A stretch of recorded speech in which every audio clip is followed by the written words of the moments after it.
Smuggling ಕೇಸ್ನಲ್ಲಿ ನಟಿ ರನ್ಯಾ ರಾವ್ಗೆ ಮತ್ತಷ್ಟು ಸಂಕಷ್ಟ ಎದುರಾಗಿದೆ. ನಟಿ ರನ್ಯಾ ರಾವ್ ಅಪಾರ್ಟ್ಮೆಂಟ್ ಮೇಲೆ ಡಿಆರ್ಐ ದಾಳಿ ನಡೆಸಿದೆ.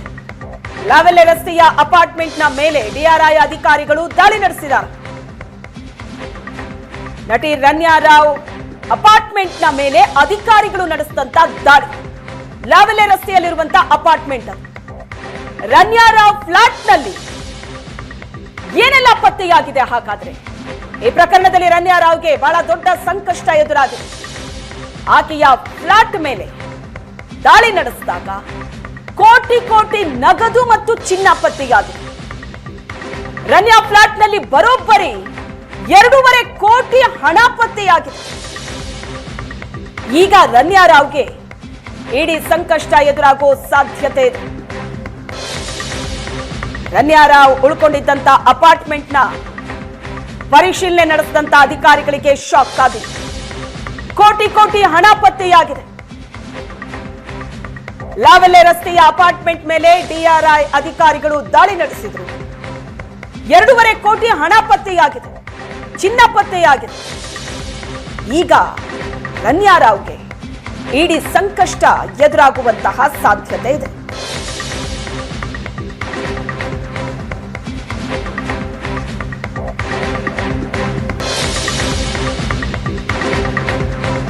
ಈ ಬಗ್ಗೆ ಹೆಚ್ಚಿನ ಡೀಟೇಲ್ಸ್ ಅನ್ನ ಕೊಡ್ತಾರೆ ನಮ್ಮ ಪ್ರತಿನಿಧಿ ಚೇತನ್ ಸಂಪರ್ಕದಲ್ಲಿದ್ದಾರೆ. ಚೇತನ್, ಬೆಂಗಳೂರಿನ ಏರ್ಪೋರ್ಟ್ ನಲ್ಲಿ ಚಿನ್ನದ ಜೊತೆ ಸಿಕ್ಕಾಕೊಂಡಿದ್ದಂತಹ ರನ್ಯಾ ರಾವ್ ಆಕೆಯ ಅಪಾರ್ಟ್ಮೆಂಟ್ ಪರಿಶೀಲನೆ ನಡೆಸಿದಾಗ್ಲೂ ಅಧಿಕಾರಿಗಳಿಗೆ ಶಾಕ್ ಆದಿತ್ತು. ಚೇತನ್, ಅಲ್ಲಿ ಕೋಟಿ ಕೋಟಿ ಹಣ ಸಿಕ್ಕಿದೆ, ಚಿನ್ನ ಸಿಕ್ಕಿದೆ.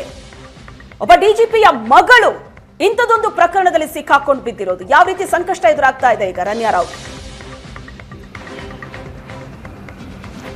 ಶ್ವೇತಾ, ಅಂದರೆ ಏನು ರನ್ಯಾ ಅವರನ್ನ ಏನು ಇಂಟರ್ನ್ಯಾಷನಲ್ ಏರ್ಪೋರ್ಟ್ನಲ್ಲಿ ಅರೆಸ್ಟ್ ಮಾಡ್ತಿದ್ದಂತೆ ಇಮ್ಮಿಡಿಯೇಟ್ಲಿ ಡಿಆರ್ಐ ಅಧಿಕಾರಿಗಳು ಏನು ಮಾಡ್ತಾರೆ, ಲಾವೆಲ್ಲೆ ರಸ್ತೆಯಲ್ಲಿರುವಂತಹ ಅವರ ಫ್ಲಾಟ್ಗೆ ಕರ್ಕೊಂಡ್ಬಂದಿರುವಂಥದ್ದು. ಇದೀಗ ಆ ದೃಶ್ಯಗಳನ್ನು ಕೂಡ ನಾನು ನಿಮಗೆ ತೋರಿಸ್ತಾ ಇರ್ತೀನಿ. ಲಾವೆಲ್ಲೆ ರಸ್ತೆಯಲ್ಲಿರುವಂತಹ ಏನು ನಂದವನಿ ಮ್ಯಾನ್ಷನ್ ಅಂತ ಅಂದ್ಬಿಟ್ಟು ಏನು ಅಪಾರ್ಟ್ಮೆಂಟ್ ಇದೆ, ಈ ಅಪಾರ್ಟ್ಮೆಂಟನ್ನು 3ನೇ ಫ್ಲೋರ್ನಲ್ಲಿ ರನ್ಯಾ ರಾವ್ ವಾಸವಾಗಿರ್ತಾಳೆ. ಅಲ್ಲಿ ಡಿಆರ್ಐ ಅಧಿಕಾರಿಗಳು ಸೋಮವಾರ ರಾತ್ರಿ ರನ್ಯಾ ರಾವ್ರನ್ನ ಏನು ಅರೆಸ್ಟ್ ಮಾಡಿ ಇಮಿಡಿಯೇಟ್ಲಿ ಇಲ್ಲಿ ಕರ್ಕೊಂಬಂದು ಒಂದು ದಾಳಿಯನ್ನು ನಡೆಸಿ ಒಂದು ಪರಿಶೀಲನೆಯನ್ನು ಕೂಡ ಮಾಡಿರುವಂಥದ್ದು. ಈ ವೇಳೆ 2.5 ಕೋಟಿ ರೂಪಾಯಿ ಅಂದರೆ ನಗದು ಸಿಕ್ಕಿದೆ, ಮತ್ತು ಒಂದಷ್ಟು ಚಿನ್ನಾಭರಣಗಳು ಕೂಡ ಇಲ್ಲಿ ಸಿಕ್ಕಿರುವಂಥದ್ದು. ಅಂದರೆ ಬಹಳ ಒಂದು ಪ್ಲ್ಯಾನನ್ನು ಮಾಡಿಕೊಂಡು ಈ ಹಿಂದೆನೂ ಕೂಡ ಸಾಕಷ್ಟು ಬಾರಿ ಈ ರೀತಿಯಾದಂಥ ಒಂದು ಕೃತ್ಯವನ್ನು ಈ ರನ್ಯಾ ರಾವ್ ಏನು ಎಸಗಿರುವಂತಹ ಒಂದು ಚಾನ್ಸಸ್ ತುಂಬ ಇರುವಂಥದ್ದು. ಯಾಕಂದರೆ ಇಡೀ ಒಂದು ಪ್ರಕರಣದಲ್ಲಿ ರನ್ಯಾ ರಾವ್ ಏನಿದ್ದಾರೆ, ಈ ಹಿಂದೆನೂ ಕೂಡ ಸಾಕಷ್ಟು ಬಾರಿ ಒಂದು ದುಬೈಗೆ ಹೋಗಿದ್ಲು.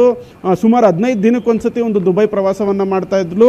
ಅಲ್ಲಿಂದ ಚಿನ್ನವನ್ನು ತೆಗೆದುಕೊಂಡು ಬಂದು ಇಲ್ಲಿ ಬೇರೆ ಕಡೆ ಒಂದು ವ್ಯವಹಾರಗಳನ್ನು ಮಾಡ್ತಿದ್ರು ಅನ್ನೋದ್ರ ಬಗ್ಗೆ ಮಾಹಿತಿ ಲಭ್ಯ ಆಗ್ತಿರುವಂಥದ್ದು. ಅಂದರೆ ಇಂಚಿಂಚು ಮಾಹಿತಿಯನ್ನು ಕೂಡ ಡಿಆರ್ಐ ಅಧಿಕಾರಿಗಳು ಕೂಡ ಕೆದಕ್ತಿರುವಂಥದ್ದು. ಅಂದರೆ ದಾಳಿಯನ್ನು ಮಾಡಿದಂತಹ ಸಂದರ್ಭದಲ್ಲಿ ಈ ರನ್ಯಾ ರಾವ್ ಬಟ್ಟೆಯಲ್ಲಿಯೇ 14.5 kg ಚಿನ್ನವನ್ನು ಇಟ್ಕೊಂಡಿಲ್ಲ. ಅಂದರೆ ಒಂದು ಜಾಕೆಟ್ನ ರೀತಿಯಾದಂತಹ ಒಂದು ಡ್ರೆಸ್ ಏನಿದೆ, ಆ ಒಂದು ಡ್ರೆಸ್ನಲ್ಲೇ ಅಷ್ಟು ಪ್ರಮಾಣದ ಚಿನ್ನವೂ ಕೂಡ ಪತ್ತೆ ಆಗಿರುವಂಥದ್ದು. ಪತ್ತೆಯಾಗಿ ಡಿಆರ್ ಅಧಿಕಾರಿಗಳು ಕೂಡ ಅದೆಲ್ಲವನ್ನೂ ಕೂಡ ಜಪ್ತಿ ಮಾಡಿ, ಅಂದರೆ ತನ್ನ ಪತಿ ಏನಿದ್ದಾರೆ ಜಿತಿನ್ ಹುಕ್ಕೇರಿ ಜೊತೆ ಆಕೆ ಬರ್ತಾ ಇರ್ತಾಳೆ. ಈ ವೇಳೆ ಅಂದರೆ ದುಬೈನಿಂದ ಬೆಂಗಳೂರಿಗೆ ಬರುವಂಥ ಸಂದರ್ಭದಲ್ಲಿ ಖಚಿತ ಮಾಹಿತಿಯನ್ನು ಆಧಾರವಾಗಿ ಇಟ್ಕೊಂಡು ಡಿಆರ್ಐ ಅಧಿಕಾರಿಗಳು ರೈಡನ್ನು ಮಾಡಿದರು. ರೈಡನ್ನು ಮಾಡಿ ಇಮಿಡಿಯೇಟ್ಲಿ ಆಕೆಯನ್ನು ಅರೆಸ್ಟ್ ಮಾಡಿ ಆಕೆ ಬಳಿ ಇದ್ದಂತಹ ಚಿನ್ನವನ್ನು ಜಪ್ತಿ ಮಾಡಿ ಮನೆಗೆ ಕರ್ಕೊಂಡ್ಬಂದು ಇಲ್ಲೂ ಕೂಡ ದಾಳಿ ಮಾಡಿ ಇಲ್ಲಿ 2.5 ಕೋಟಿ ಹಣವನ್ನು ಜಪ್ತಿಯನ್ನು ಮಾಡಿರುವಂಥದ್ದು. ಕೆಲ ಚಿನ್ನಾಭರಣಗಳನ್ನು ಕೂಡ ಒಂದು ಜಪ್ತಿಯನ್ನು ಮಾಡಿರುವಂಥದ್ದು. ಅಂದರೆ ಬಹಳ ಪ್ಲ್ಯಾನನ್ನು ಮಾಡಿಕೊಂಡು ಈ ಹಿಂದನೂ ಕೂಡ ಸಾಕಷ್ಟು ಬಾರಿ ಈ ರೀತಿಯಾದೊಂದು ಕೃತ್ಯವನ್ನು ಎಸಗಿರುವಂತಹ ಚಾನ್ಸಸ್ ಇದೆ. ಯಾಕಂದರೆ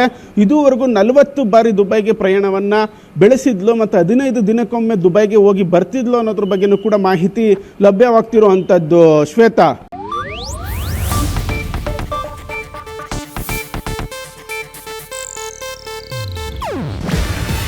ಇದು ಏಷ್ಯಾನೆಟ್ ನ್ಯೂಸ್ ನೆಟ್ವರ್ಕ್ ಪ್ರಸ್ತುತಿ.